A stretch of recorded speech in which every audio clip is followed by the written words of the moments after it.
Prezados, olá! Prazer estar aqui com os senhores e com as senhoras advogados neste momento inicial de transição, vigência do Código. Creio que todos aqui estão ainda, né? Opa, o que eu faço, para onde eu vou, para onde eu não vou, neste momento inicial de Código. Estou assim com os senhores. A gente está num sistema novo e a gente precisa se adaptar. E por isso é muito bacana este projeto da ESA de São Paulo, da OAB São Paulo, em que a gente tem o plantão de dúvidas do novo CPC. O que a gente faz aqui? Ora, todo mundo na hora realmente que vai pôr a mão na massa, que vai atuar, que vai começar a fazer as petições à luz do novo código, tem algumas dúvidas. Isso é natural. Então, os senhores e senhoras podem mandar as dúvidas aqui pra gente, que eu e outros colegas professores de processo, nós vamos trabalhar com estas dúvidas. E nós vamos trazer 3, 4 dúvidas dos senhores para tratar neste programa, sempre com algum ponto comum entre elas, para que a gente tenha aí uma ligação entre os assuntos. Ok? Insisto, muito bacana este projeto da ESA e estou muito contente de estar aqui participando, debatendo, aprendendo, refletindo com todos os senhores. Ok? Temos aqui questões relativas à atuação do advogado em primeiro grau de jurisdição. O que muda para o advogado em primeiro grau de jurisdição? Petição inicial, defesa, contestação, tramitação do processo em primeiro grau. Selecionei dentre as dúvidas muito pertinentes que os senhores nos enviaram, selecionei 4 perguntas relativas a isso. Como muda, o que acontece, o que tem de novo para a gente atuar em primeiro grau de jurisdição? Ok? Então são essas as dúvidas que tratarei com os senhores neste programa. Então vamos lá. Primeira dúvida. Qual a primeira dúvida que chegou para a gente a respeito desse assunto? O julgamento parcial de mérito poderá ser aplicado nos juizados especiais? Opa! Pergunta importante, pergunta interessante, que a gente tem 2 aspectos aí. De um lado, o que é o julgamento parcial do mérito. Do outro lado, o que do novo CPC vai ser aplicável ao sistema dos juizados especiais cíveis. Começo com os senhores trabalhando com a figura do julgamento antecipado parcial do mérito, que é uma novidade do CPC 15, que é algo que não existia no CPC 73. Alguns autores, comentando este dispositivo do código que prevê, que trata do julgamento antecipado parcial, dizem que isso já existia no código antigo, que não é novidade. Não vou entrar nessa polêmica, o fato é, não tínhamos isso na prática sendo utilizado pelos juízes. Os juízes não usavam isso, os advogados não usavam isso. Então, na minha opinião, com todo respeito a quem entende sentido contrário, não adianta falar, já existia. Tá bom, podia até existir no sistema, mas ninguém usava. Portanto, para nós, do ponto de vista prático, não existia. Então vamos lá. Mas afinal, o que é este julgamento antecipado parcial do mérito? Vamos ler o código? Fica mais fácil, claro, para a gente trabalhar com isso. O artigo 356 é essa novidade, traz a novidade. O juiz decidirá parcialmente o mérito quando um ou mais dos pedidos formulados ou parte dos pedidos, inciso 1 mostrar-se incontroverso, inciso 2 estiver em condições de imediato julgamento, conforme o artigo 355. Vamos entender. O que é isso? O próprio código, o próprio artigo fala em existência de parcela do pedido ou um ou mais pedidos. Então o que nós temos? Vamos pensar um exemplo simples. Vamos pensar uma situação de dano moral cumulado com dano material. Ok? 2 pedidos. O juiz entende que o dano material precisa de prova e que o dano moral não precisa de prova. Ok? Se não precisa de prova, vai acontecer o quê? Vai acontecer alguma coisa que já existia no sistema anterior, que não é novidade, em que o legislador apenas mudou o nome. Nós tínhamos no sistema anterior o chamado julgamento antecipado da lide. E agora, no âmbito do novo CPC, o artigo 355 fala julgamento antecipado do mérito. Julgamento antecipado da lide, julgamento antecipado do mérito, tá na mesma coisa, não vamos nos preocupar com isso. E o que é que acontece, quando é que acontece o julgamento antecipado do mérito? O juiz julga antecipadamente o pedido, proferindo decisão, tô lendo os 355, proferindo sentença com resolução de mérito quando 1. Não houver necessidade de produção de outras provas. Pronto, essa é a hipótese padrão. Estou diante de uma situação em que basta a prova documental ou é matéria de direito e, portanto, eu não preciso de prova. Neste caso, neste momento, nesta situação, o que é que acontece? Código velho e código novo. O juiz julga antecipado o mérito, ou seja, antes do quê? Antes da audiência. Volta para o sistema anterior. Eu tinha um pedido de dano moral e um pedido de dano material. O pedido de dano moral já tinha condições de ser julgado de forma antecipada, mas o pedido de dano material não. Precisava saber uma perícia para saber qual foi o valor do prejuízo material. O que acontecia no sistema do código anterior? Nós tínhamos o juiz esperando a apreciação do dano moral só depois da produção de prova. Então o juiz ia para a produção de prova do dano material e ao final, numa única decisão, numa única sentença, o juiz faria o quê? O juiz julgaria tanto o dano moral quanto o dano material. Isso no sistema antigo. No sistema novo, o artigo 356 altera esta lógica. E ele diz o que o 356?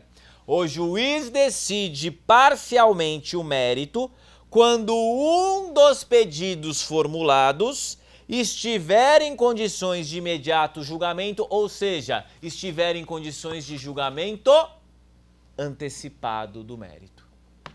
Deu para entender, gente? Código velho, uma única decisão para apreciar o dano moral e o dano material. Código novo, o juiz, diante de situação que já permite o julgamento do dano moral, ele já vai julgar procedente o dano moral. E na mesma decisão que ele julga procedente o dano moral, ele vai determinar a produção de prova para o dano material. É uma baita inovação. E nesse início de vigência de código, o noticiário jurídico já dá conta que alguns juízes já estão utilizando esta técnica do julgamento antecipado parcial do mérito, exatamente em exemplos, como eu disse aos senhores, de dano moral e de dano material. Poxa, mas então eu vou ter o quê? Eu vou ter duas sentenças? Eu vou ter duas decisões judiciais? Como é que vai funcionar isso? É isso mesmo, eu vou ter um fatiamento do pedido em duas ou mais decisões ao longo do procedimento. Ah, mas e para recorrer disso, como é que vai ser, como é que vai funcionar? Vamos voltar à lei para ver o que o legislador disse para nós. Vamos lá? O artigo 356, parágrafo 5º, destaca que a decisão proferida com base nesse artigo é impugnável por agravo de instrumento. Ah, então agora a gente pelo menos ficou claro que se eu tiver decisões parciais de méritos, eu vou agravar dessas decisões e eu não vou sentenciar não vou apelar dessas decisões. Ok? É uma inovação interessante por trazer mais celeridade quanto aos pedidos. Mas é claro que ela vai fazer com que haja mais recursos, ela vai fazer com que exista uma fração, um fracionamento da apreciação do pedido. Eu vou poder ter, eventualmente, duas decisões no mesmo processo sendo recorridas por recursos distintos. Isso a gente vai ter que esperar um pouco para ver se vai pegar ou não. Mas a pergunta, na verdade, do colega não foi em relação ao julgamento antecipado parcial em si, mas sim se este julgamento parcial se aplica aos juizados. Qual é a resposta para isso? A resposta é: ainda não sabemos. Pô, Delore, mas eu quero resposta conclusiva. Gente, começo de código é dúvida. A gente tem que esperar a jurisprudência. O que posso trazer aqui é a opinião do que a doutrina tem trazido, tem apontado, tem dito. O fato é o seguinte: nós temos a possibilidade de aplicar regras do CPC ao JEC? Não tenho dúvida. Em programa anterior, que eventualmente os senhores assistiram, eu tratei dos prazos processuais no JEC. Ora, os prazos processuais, na minha opinião, o artigo 219 do novo CPC, contagem de prazos em dias úteis, é aplicável aos juizados. Mas tem muito juiz que diz que não, tem gente na doutrina que diz que não. Então, nesse sentido, a gente tem um baita de um casuísmo. É uma análise específica realmente caso a caso, para saber se um determinado artigo do novo CPC vai ou não vai ser aplicado ao sistema dos juizados. Minha opinião: se não for incompatível, aplica-se. Então não tem problema nenhum, de uma forma geral, entender desse jeito. Agora, é possível eu cogitar de um pedido cumulado nos juizados? Sim, claro. E é possível eu cogitar de um pedido que necessite de instrução probatória no juizado e outro que não necessite? Sim, claro. Só que, se os senhores lembrarem o procedimento do juizado, qual é? O procedimento do juizado é mais simples. Ele é um procedimento por audiências. E eu começo com uma audiência de conciliação e depois já vou para uma outra audiência que já é eventualmente de instrução. Então, nesse sentido, minha opinião, tendo em vista a simplicidade do juizado, não me parece compatível o fracionamento das decisões no juizado pela sua simplicidade e pela própria forma procedimental, que após a primeira audiência já vem para a segunda e deve, portanto, aí o juiz já julgar e já decidir. E um argumento adicional: qual é o recurso expressamente previsto no CPC para a decisão parcial de mérito? Agravo de instrumento. E que nós sabemos que na legislação específica, na Lei 9.099, não existe o agravo de instrumento. E tem toda aquela polêmica que para situações de urgência, o que a gente faz, se a gente vai entrar com mandado de segurança ou agravo de instrumento. De uma forma geral, no Brasil se entende que não cabe o agravo, mas cabe o MS. E aqui em São Paulo, em alguns colégios recursais, se admite o agravo e não o MS. Quer dizer, pelo sistema próprio dos juizados, pela simplicidade, pela não ideia de complexidade dos juizados, minha opinião, não me parece cabível o uso do julgamento antecipado parcial de mérito no sistema dos juizados especiais cíveis. Vamos ver como a jurisprudência dos juizados se coloca a respeito disso. Ok? Tá claro, senhores? Boa pergunta do colega, porque envolve exatamente dois temas importantes para a gente entender. Ok? Próxima pergunta. Segunda pergunta, que diz respeito ao assunto procedimento em primeiro grau, envolve também algo de novo que a gente tem que entender. Vamos lá para a pergunta. O novo CPC prevê que as empresas públicas e privadas são obrigadas a manter um cadastro para efeito de recebimento de citação e intimação. Pois é, novidade. Esse cadastramento é feito pela filial ou basta o cadastramento da matriz? Por exemplo, uma empresa que tem várias filiais, 100 filiais, deve cadastrar cada filial individualmente ou basta o cadastramento da matriz? Como é que nós vamos entender, responder a esse assunto? Primeiro, a pergunta é bastante pertinente porque ela traz uma novidade do código, que é esta obrigatoriedade de apresentar às pessoas jurídicas um e-mail para fins de cadastramento. Qual é esse dispositivo? Onde está isso previsto? Isto é o artigo 246, parágrafo 1º. Vamos ver esse artigo? O artigo 246 trata da citação. O artigo 1º aponta: com exceção, salvo, tirando as MEs e as EPPs, microempresas e empresas de pequeno porte, Todas as demais empresas, públicas e privadas, são obrigadas a manter um cadastro no sistema de processo em autos eletrônicos para efeito de recebimento de citações e intimações, as quais serão efetuadas preferencialmente por este meio. Ou seja, o artigo 246, parágrafo 1º, traz uma obrigação legal para todas as PJs. Os senhores, as senhoras são advogados de pessoa jurídica que não microempresa em EPP, vão precisar fazer esse cadastro. E aí vem a pergunta, onde eu faço esse cadastro? E vem a pergunta do nosso colega, e se eu tiver uma matriz e filiais, quem vai fazer esse cadastro? Resposta para os senhores até este momento. O cadastro não existe.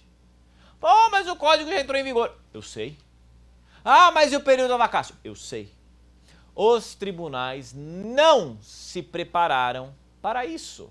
Os tribunais não fizeram o dever de casa, a lição de casa. Um dos grupos de processualista que participo, o CEAPRO, Centro de Estudos Avançados de Processo, fica o convite para conhecer os debates que nós temos, estamos no Facebook, estamos na internet, o CEAPRO oficiou o CNJ, dizendo, CNJ, Conselho Nacional de Justiça, você tem que organizar nacionalmente a gestão do Poder Judiciário. Onde eu me cadastro? O CNJ falou, ainda não tem. Neste momento que eu gravo, claro, não sei quando os senhores vão me assistir, mas no momento que eu gravo, o CNJ está com uma consulta pública aberta para ver como ele vai regulamentar isso. Tem gente que sugere um cadastro nacional, tem gente que sugere um cadastro local, tem gente que sugere uma opção por parte da empresa. Respondendo objetivamente a pergunta, logo mais, os tribunais começarão a ter este cadastro. Não sabemos ainda se nacionalmente ou localmente. Neste momento, a única informação que eu tenho de conversar com vários colegas do Brasil inteiro é de que o Tribunal de Justiça de Roraima, apenas o Tribunal de Justiça de Roraima, já abriu esse cadastro e oficiou às empresas que frequentemente são litigantes naquele estado. E naquele estado pediu para fazer a indicação do e-mail. Única informação até agora. Mais dia, menos dia, o CNJ vai definir alguma coisa a respeito disso, os tribunais farão isso. O que eu destaco para os senhores advogados de pessoas jurídicas? É importantíssimo que seja feita uma preparação para a empresa da criação de um e-mail para isso. Quem vai ficar com esse e-mail vai ser o jurídico, vai ser o escritório terceirizado, não sei. O importante é que se crie isso para evitar, diante da ausência de cadastramento, não existe na lei penalidade para isso. Mas eu não duvido que os juízes, que o Poder Judiciário passem a falar, a empresa não está cadastrada, então simplesmente faça o quê? Entra no site, pega o e-mail dela e manda a intimação ou a citação. Isso, senhores, seria algo gravíssimo. Isso seria alguma coisa bastante complicada para a gente trabalhar com os nossos clientes, pessoas jurídicas. Diante disso, esta inovação é complexa, essa inovação pode trazer consequências graves. Essa inovação se refere, segundo o Código de Processo, para os autos eletrônicos, mas é possível se cogitar, mesmo quando for processo físico, eventualmente de uma intimação para o cumprimento de uma ordem, por meio de correio eletrônico. Então isso é algo que o colega muito pertinente perguntou, tem muita gente não se preocupando com isso. Por enquanto, na transição ainda não tem nada, mas logo mais nós já teremos essa necessidade de nos adequarmos ao artigo 246, parágrafo 1º. Permitam-me só relembrar, mais uma vez, fazer a leitura do 246, parágrafo 1º. para que a gente veja exatamente a cautela que deve existir. Salvo, com exceção das MEs e EPPs, todas as empresas deverão manter cadastro para recebimento de citações e intimações. Ok, senhores? Tá claro? Boa pergunta, vamos acompanhar isso, o assunto, o que vai acontecer. Próxima. Gostaria de saber o prazo para réplica no novo CPC. Mesmo que na contestação não tenha fato impeditivo ou modificativo e o juiz tenha aberto prazo para réplica. Boa pergunta também a respeito do assunto réplica. O importante e curioso destacar é que o código, em alguns momentos, ele fala em réplica. Mas quando ele trata especificamente da réplica, ele não usa essa nomenclatura, né? De novo, claro que existe a réplica, só estou destacando que no momento em que o código fala da réplica em si, ele não usa este termo. E qual que é a ideia da réplica? A ideia da réplica, por óbvio, é se opor, se contrapor, responder ao que está, exercer o contraditório, ao que está escrito na contestação. Autor apresenta a inicial, o réu contesta, exercício do contraditório, vai para o autor apresentar sua réplica. 2 são os artigos do código que tratam do assunto, que tratam da réplica. Vamos a eles? Quais são esses artigos? 350 e 351. 350. Se o réu alegar fato impeditivo, modificativo ou extintivo do direito do autor, o autor será ouvido no prazo de 15 dias. 351. Se o réu alegar qualquer das matérias enumeradas no 337, o juiz determinará a oitiva do autor no prazo de 15 dias. Ou seja, as duas situações que o código traz para a nossa chamada réplica são no prazo de 15 dias. Como eu conto esse prazo? Dúvida não há que estamos diante de um prazo processual. Portanto, são 15 dias úteis e não corridos. Mas, qual a diferença do 350 para o 351? O 351 fala do 337. O que é o 337? São as preliminares. Ou seja, se o réu alegar alguma preliminar na contestação, matéria processual, 15 dias para réplica. E o que é o 350? Defesa de mérito. Fato impeditivo, modificativo ou extintivo do direito do autor. Então, neste caso, se o réu apresentar alguma matéria, alguma questão de mérito na contestação, eu vou ter o prazo também de 15 dias. Em síntese, qual será o nosso prazo para réplica?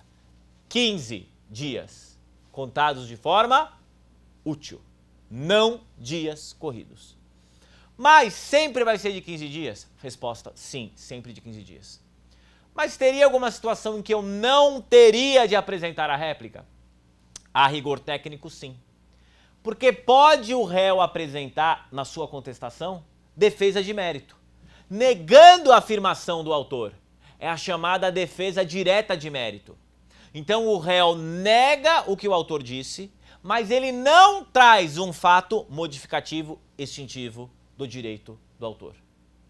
Neste caso, pelo código novo e velho, deveria o juiz abrir vista para a réplica?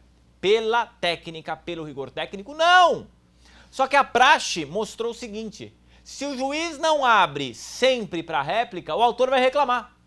Então o nosso sistema processual, isso já era desde 73 e creio vai ser mantido, o juiz sempre vai abrir para a réplica. E sempre abrindo para a réplica, o prazo vai ser qual? O prazo vai ser de 15 dias. Ok? Boa pergunta para a gente entender a contagem do prazo e o que a gente vai fazer na réplica. Certo? Vamos para a próxima.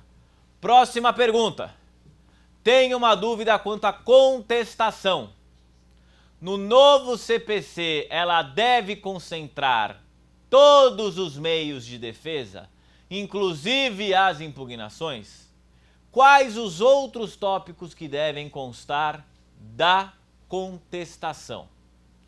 Pergunta bastante relevante. como fica a contestação no novo CPC. No novo código, nós mudamos o sistema de contestar. No CPC 73, nós tínhamos várias peças. Era contestação, exceção de incompetência, exceção de suspeição, exceção de impedimento. Nós tínhamos impugnação ao valor da causa, impugnação à justiça gratuita. Nós tínhamos reconvenção, nós tínhamos ação declaratória incidental. Então, quer dizer, além da existência da contestação, nós tínhamos várias outras peças. E essas peças, em alguns momentos, eram apresentadas junto com a contestação, em outros momentos eram apresentadas antes da contestação, em alguns casos mudavam o prazo para contestar, em outros casos não mudavam o prazo para contestar.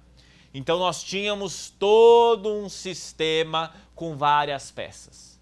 O que o novo CPC fez, e na minha opinião, de forma bastante adequada, de forma correta, o novo CPC simplesmente falou: vamos simplificar? Vamos parar com essa história de ficar com um monte de peça para cima e para baixo? Vamos concentrar tudo na contestação. E vamos, somente em um caso, deixar para fora da contestação pelas peculiaridades relacionadas àquela situação. Logo, qual é a regra?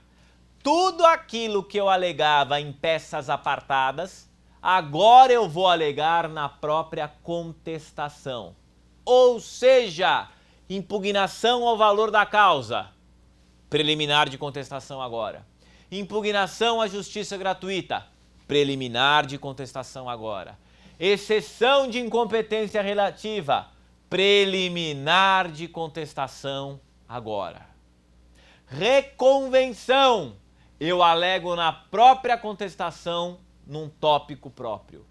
Acabei, portanto, com essas outras peças, concentrando tudo na própria contestação. Minha opinião, tá ótimo. Ah, vai ficar maior a contestação. Não tem problema, e aproveita e vem outro ponto. Gente, a gente escreve demais. Vamos escrever menos. Vamos ser objetivo. Vamos direto ao ponto. Não vamos ficar enrolando. Ah, peça boa tem que ter 30 laudas. Imagina, peça boa tem que ter 3 laudas. Vamos ser sucinto. O juiz tem muita coisa para ler. Vamos direto ao ponto. Separa por tópico tua contestação. Preliminar, competência relativa. Preliminar, discussão quanto ao valor da causa. Preliminar, discussão quanto à justiça gratuita. Mérito, pagou, não pagou, prescrição. Acabou. Sejamos objetivos. Qual é a única peça que ficou separada da contestação? Vamos ver juntos? Estamos falando do artigo 146. No prazo de 15 dias a contar do conhecimento do fato, a parte alegará o impedimento à suspeição em petição específica. Olha o termo, petição específica. Portanto, não estou falando de exceção de suspeição. Estou falando de petição específica de suspeição. Ah, mas por que não usou o nome exceção? Porque o legislador quer deixar aquele ranço burocrático para trás, aquela coisa de autos apensos. Não sei quem aqui trabalha com processo físico ainda, eu ainda trabalho. Eu acho que não tem nada mais atrasado no judiciário do que o tal dos autos apensos. Fala a verdade, né? Processo pendurado com barbante. Ô, coisa do século... Não é nem passado, do século retrasado. Então o legislador quer deixar isso tudo de lado. Só o impedimento e a suspeição são apresentados em peça separada da contestação. Todo o restante é apresentado na própria contestação, basicamente em preliminar, e a reconvenção num tópico próprio, num tópico específico da contestação. Tá claro, senhores? Estas foram 4 perguntas bastante pertinentes relativas ao assunto procedimento em primeiro grau. Espero que as dúvidas tenham sido esclarecidas, que isso tenha sido útil para a sua atuação em juízo e repito que estamos à disposição para receber mais dúvidas, para receber mais questões. Obrigado pela atenção e até a próxima.